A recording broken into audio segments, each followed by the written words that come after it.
नियोजित तरीके से जो है क्या कि आप हत्या किया गया आपका पति का, ऐसा क्यों लगता है? क्या आखिर ऐसा कारण है कि जिसके कारण वो इतना षड्यंत्र रच करके आपका पति का हत्या किया गया? जैसे गौकसिया को लेकर के मेरा पति मेरा हस्बैंड ने विरोध करते थे, इसीलिए वो मारने के लिए ये सब। जैसे 28 तारीख को हम लोग के यहाँ मेला लगता है, जैसे खुटकट्टी मेला, खुटकट्टी मेला लगता है। उसमें हम लोग के कोलेबरा प्रखंड के विधायक गए हुए थे, जो जी बोलिए आप। बिक्सल कोंगाड़ी गए हुए थे, शायद पूरा पब्लिक को वही भड़काए थे। इसलिए हमको तो लगता है कि शायद कोई यही लोगों के हाथ है, विधायक का ही, इसीलिए जानबूझ के मरवाया है। वो विरोध करते थे गौकसिया को लेके, इसीलिए शायद मरवा दिया उसने। पहले कभी कोंगाड़ी से आपके पति का कुछ हुआ था, लड़ाई बहस? नहीं, ऐसा कुछ नहीं। फिलहाल भी कभी कभी जाते थे बिस्कल कोंगाड़ी और मिलते भी थे। और उस दिन जिस दिन वैसा घटना घटा, उसके तीसरे दिन वो गए थे और बोल दिए कि हम नहीं पहचान रहे हैं इसको। हम उसको अपने आंखों से देखे थे मिलते हुए। जैसे हम लोग के बुजुर्ग हैं, वो लोग मैदान बनाने के लिए कुछ जगह दिए हैं अनुदान में, जैसे कृष्ण भाई लोग को। तो आपको लग रहा है कि ये सब कुछ विधायक ही कराए हैं? वो विधायक ही करवाया है। हमको तो ये तो वो पक्का लग रहा है, क्योंकि पुलिस के मौजूदगी में हुई है, तो हम कैसे विधायक को शक ना करें? आप ही लोग बताइए। तो क्या चाहते तो हैं? अब आप दोषी को फांसी की सज़ा पहुंचना ही चाहिए, यही उन्होंने राय दिया है।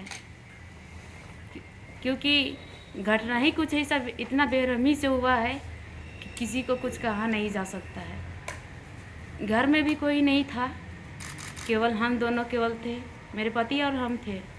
उसके अलावा घर में कोई नहीं था। इसलिए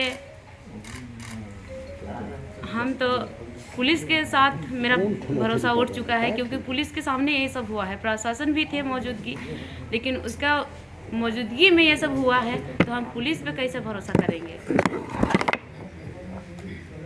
क्या हुआ था उस दिन गौकसिया को लेकर के कुछ विरोध करते थे मेरे हस्बैंड। उसके लिए उसको पहले ही धमकी दिया गया था कि इसको मारना है बोल के, लेकिन उस समय कुछ भी नहीं किए। बाद में वो शांत हो गया था। फिर हम लोग शादी किए, और शादी के बाद कुछ 1-2 महीना बाद में हम लोग पेड़ खरीदे थे। जैसे हम लोग भाड़ा में रहते हैं, अभी तो भाड़ा में रहते हैं, इसलिए हम लोग घर बनाएंगे बोल के पेड़ खरीदे थे। पेड़ खरीदने के बाद में हम लोग अक्टूबर में कटवाए थे। अक्टूबर में कटवाने के बाद में उसको काटते हुए कोई देख लिया था, और उसको शायद वन विभाग वाले को सूचना दी, और वन विभाग वाले आए और सीज करके ले गए। सीज करके ले जाने के बाद नहीं हम लोग को कोई नोटिस दिया था, नहीं कोई खबर मिला था हम लोग को कि इसके बारे में कार्रवाई भी होगी या फिर कुछ हो रहा है कि नहीं हो रहा है। लेकिन हम लोग को कोई सूचना भी नहीं मिला। जैसे 4 तारीख को भी कोई मीटिंग रखा था, जैसे क्रिश्चियन भाई लोग मीटिंग रखा था, लेकिन हम लोग को हिंदू भाई को जा के घर घर बोला गया था कि जो नहीं मीटिंग आएगा उसको 500 रुपया जुर्माना लगेगा बोल के बोला था। जाता है तो मेडिकल वहाँ से वहाँ रेफर करके उनको भेज दिया जाता है, मिसकैरेज हो जाता है। और आज जिस तरह से दबाव बनाया जाता है, और सरकार का कोई भी बयान, कोई भी प्रयास नहीं होता, ना उसका दरोगा सस्पेंड होता है, ना एसपी का लाइन हाजिर होता है, तो समझ में आता है कि भाई ये सरकार कुछ नहीं करने वाली, ये प्रशासन कुछ नहीं करने वाला है। और महामहिम राज्यपाल से इन्होंने यही प्रे किया है कि इसकी सच्चाई की जांच होनी चाहिए। और इन्होंने एक बात कही, डीसी इनके पास गए थे, कह रहे थे कि मुर्गी पालन कर लो, बकरी पालन कर लो, बत्तख पालन कर लो, जो करना है कर लो।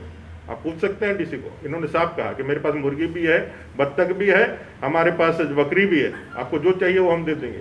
लेकिन मेरा जो चला गया उसके बारे में आप क्या कह रहे हैं? उसको क्या लौटा के ला सकते हैं क्या? अम्बेडकर आवास देंगे, किसके लिए हम लेंगे अम्बेडकर आवास? घर बनाने के लिए लकड़ी लिए, तो उसके लिए तो जान मार करके यहाँ तो आपने मरा दिया। उसको कौन बहाना क्या बना रहे हैं, किस कारण से मारे हैं? हमको न्याय चाहिए और इसे सीबीआई जांच चाहिए, स्पष्ट रूप से इन्होंने कहा। आप उनके डीसी से पूछ सकते हैं, वो उनका वक्तव्य मैं बता रहा हूँ, यहाँ हम लोग का कोई वक्तव्य नहीं है, ये सारा विषय इनका।